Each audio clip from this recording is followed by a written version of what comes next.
This is Jacqueline Sheehan, and this is Writers Night Out, sponsored by Straw Dog Writers Guild in Northampton, Massachusetts.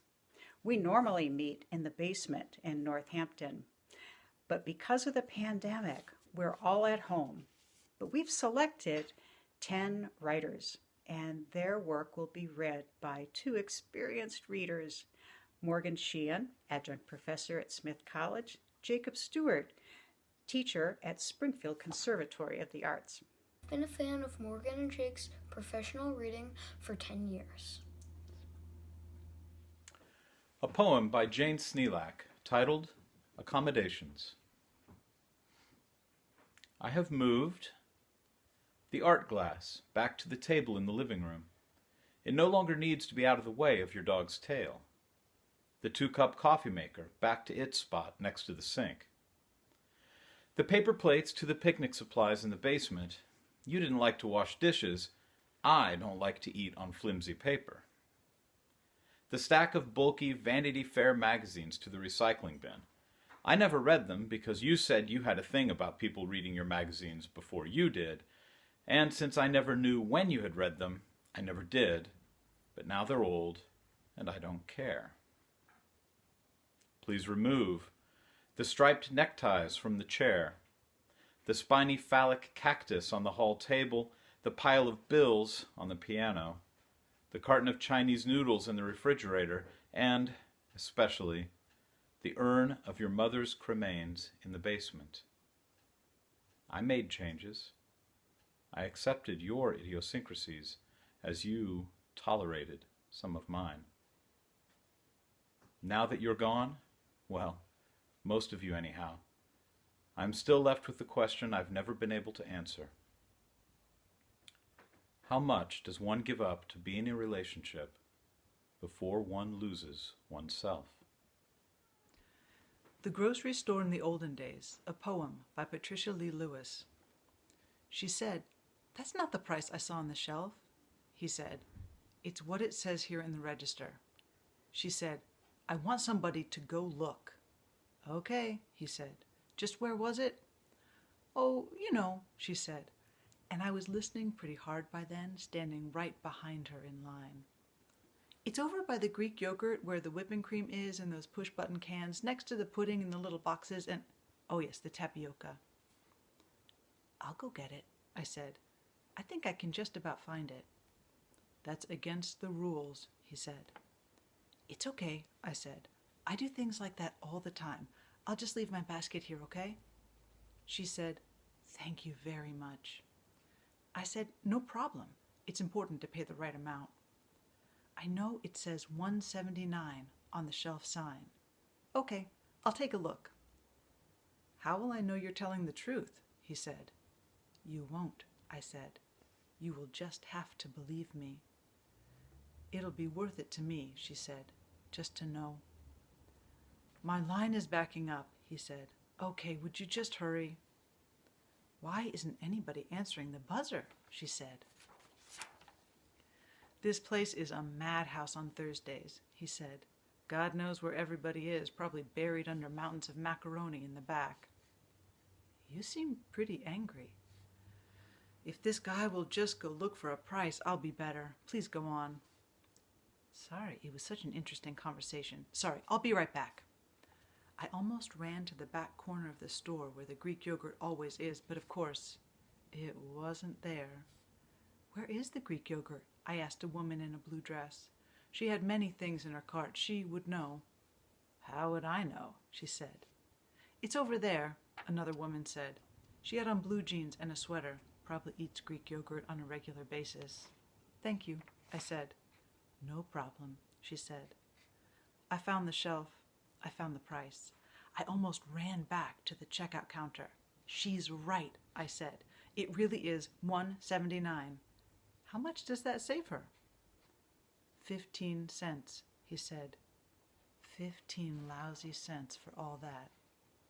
"It's a big help to me," she said, and shook my hand.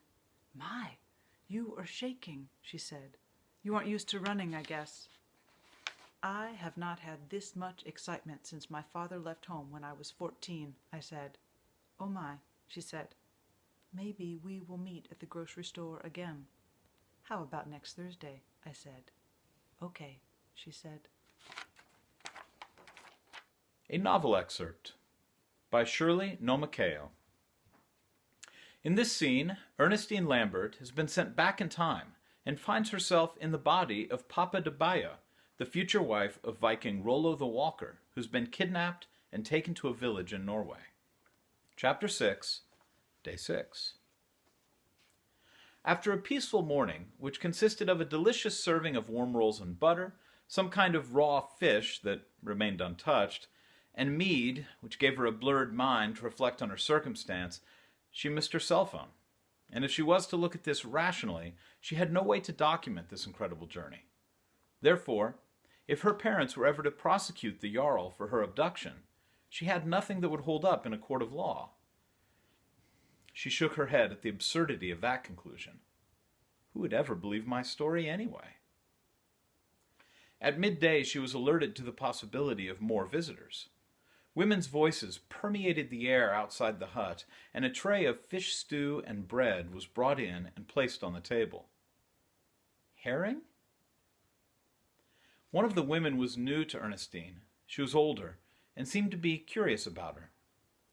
Hilda introduced herself and repeated a few words, but soon gave up. Then she tried to communicate with her by using hand gestures. Ernestine placed her own hand over her heart in response, and tears formed in her eyes. Hilda dried them with her apron.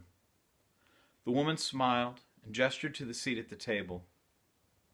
Hilda placed the hot stew and warm bread before her, and moved her hand to her mouth and back down to the bowl. Ernestine smiled and nodded. She wants me to eat this stuff.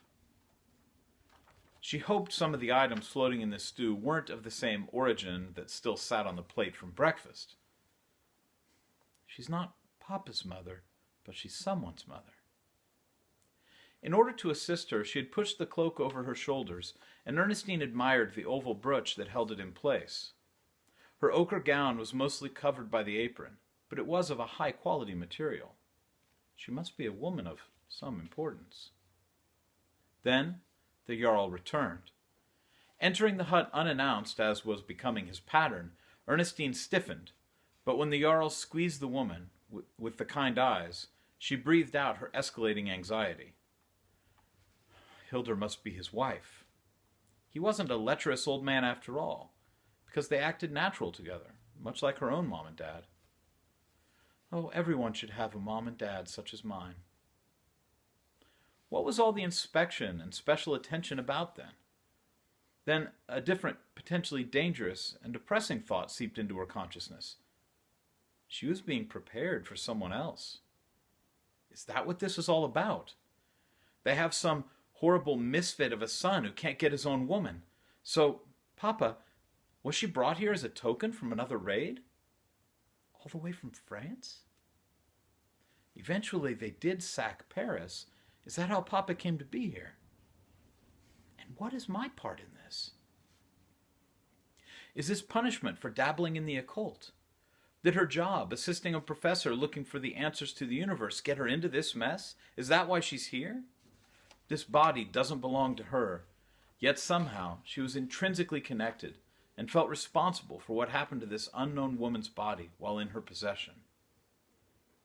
I feel their hands on me. I have feelings for some of these people, and others, not so much. What do they say? Make the best of a bad situation? Right. The Jarl looked at her like a proud papa, and Hilda giggled and grasped at her heart. They were quite content with themselves, as they left, arm in arm. Gratitude, a poem by Lipp.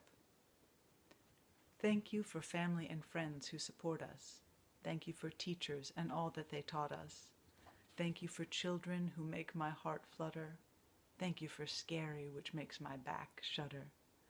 Thank you for cats' gentle rumbles and snores. Thank you for ice cream and thick molten s'mores. Thank you for arms, elbows, noses, and hair. Thank you for touch and wanting to care. Thank you for calm. Thank you for crazy. Thank you for busy. Thank you for lazy. Thank you for sunsets and rainbows and dreams. Thank you for moonlight and chocolate egg creams. Thank you for summer's sweet, cooling breezes. Thank you for snow and for winter's deep freezes. Thank you for lions and tigers and birds. Thank you for books. Thank you for words. Thank you for water and fire and earth. Thank you for death. Thank you for birth. Thank you for sorrow.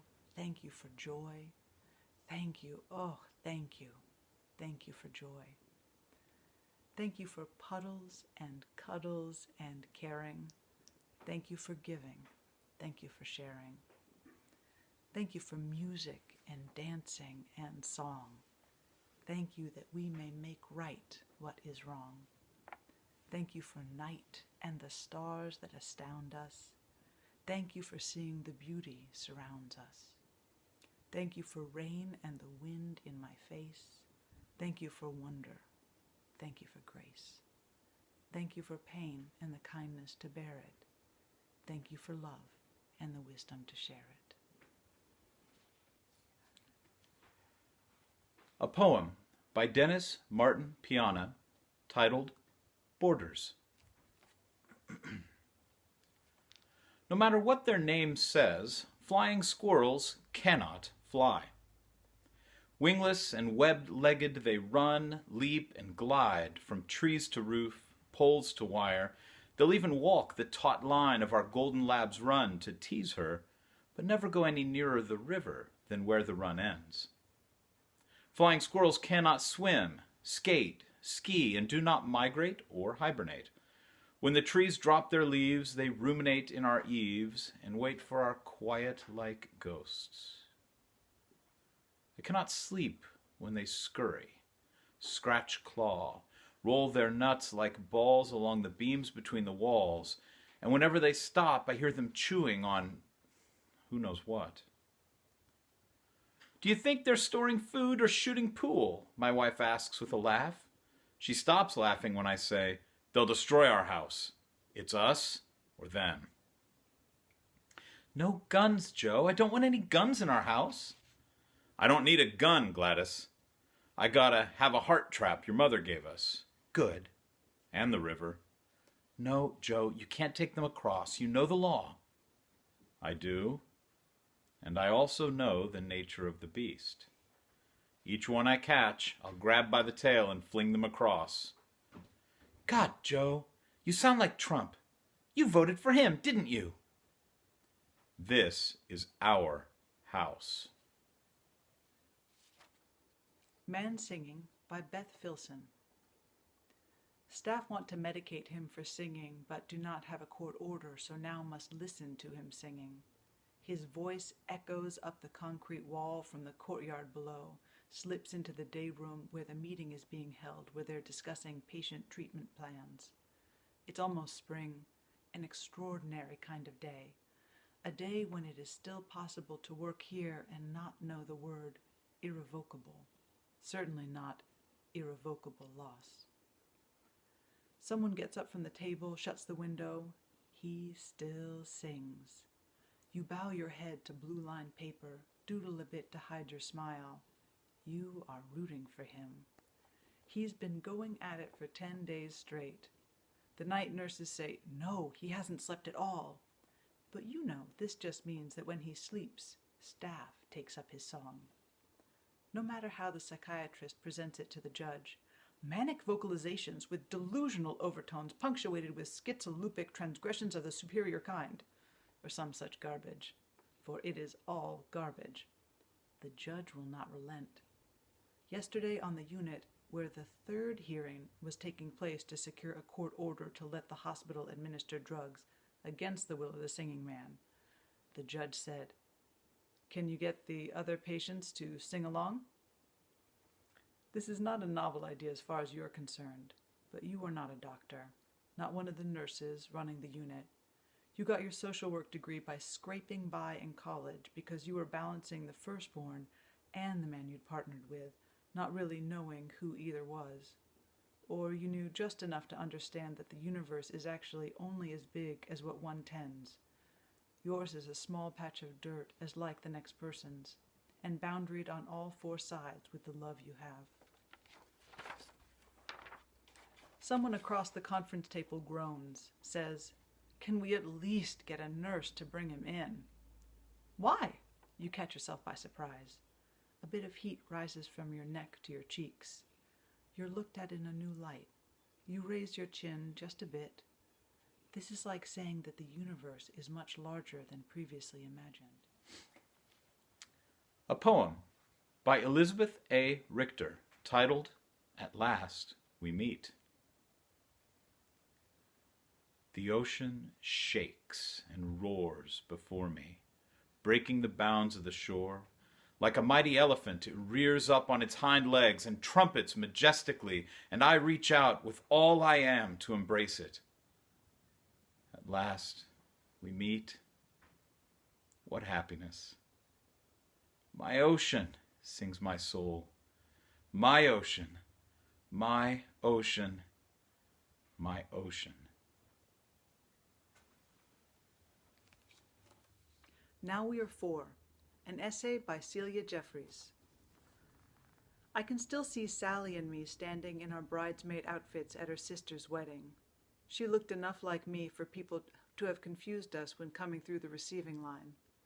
Enough alike for the secretary in her office to look up at me and say, "Oh, you must be Sally's sister." I laughed both times. Fast forward 4 decades. Mass marketing is offering kits to find your heritage. Spit in the vial and mail it off. Results in 3 to 6 weeks. An email arrives from Sally telling me her DNA on Ancestry.com says we're related, and that the photos she found of me on Facebook show us looking even more alike than 30 years ago. When she contacted me, Sally was gentle and direct, telling me the DNA results and saying she didn't want anything from me.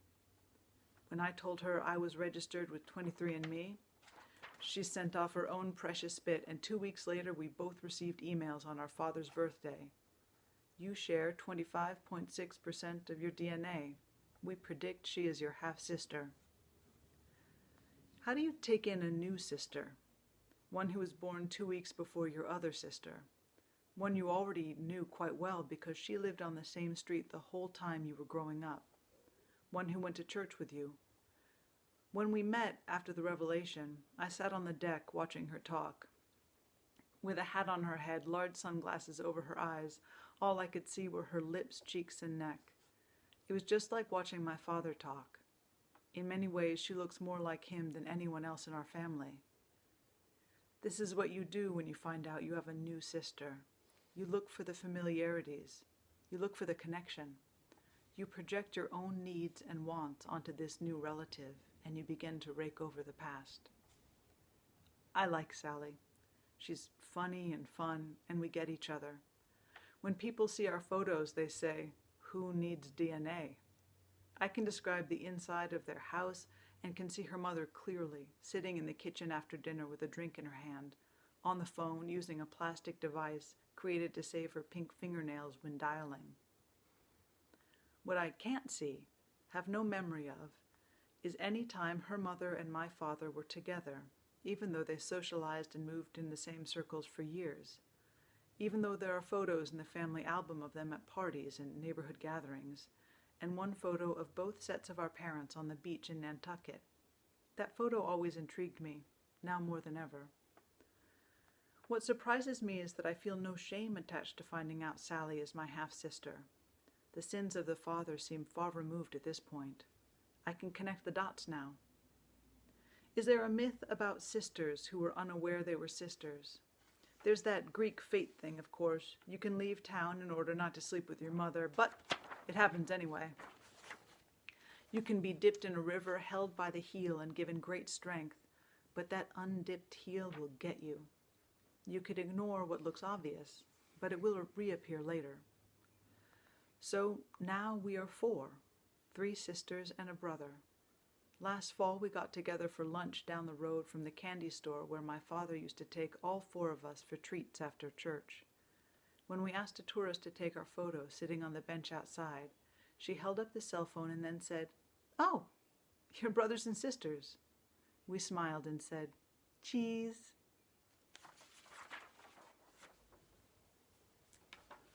A poem by Dina Friedman titled Bethlehem. After In Tall Grass by Carl Sandburg. In the dead horse's head, the bees are making honey. The grass is long and harbors ticks.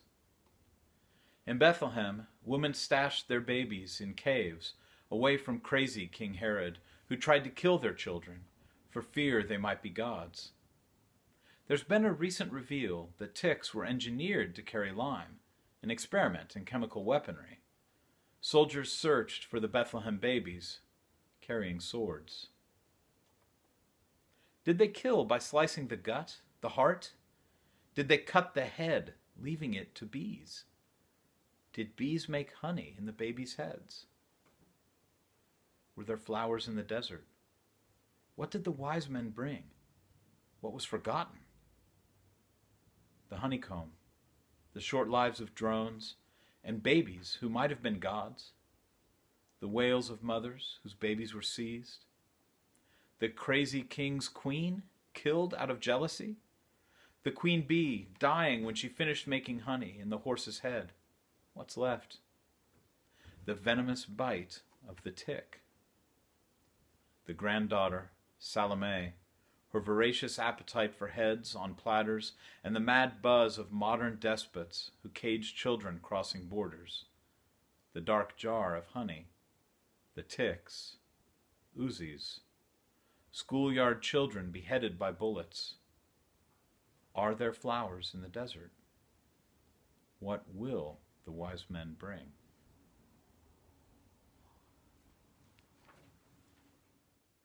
Dogs in the Pandemic, a poem by Lynette Sweeney. Our dogs don't understand social distancing, are just happy to have us here at home where they always knew we belonged. My dog never strays more than 6 feet from me now, wonders why anyone ever would. Out for a walk, our dogs strain to bring us closer to fellow creatures. Don't get why we won't let them receive their usual pets on the head from friendly neighbors, now kept a mysterious leash distance away. This week, my dog is barking less at the out-the-window passerby, even muting her cries against the male murderer, whom she previously kept at bay most days with her most vicious-sounding barks. Our dogs have surely always understood better than we did how precious connection is. They sense now how we've grown glad to see even the mail come to our door. Maybe our dogs feel our new eagerness for a letter from a friend, and they approve.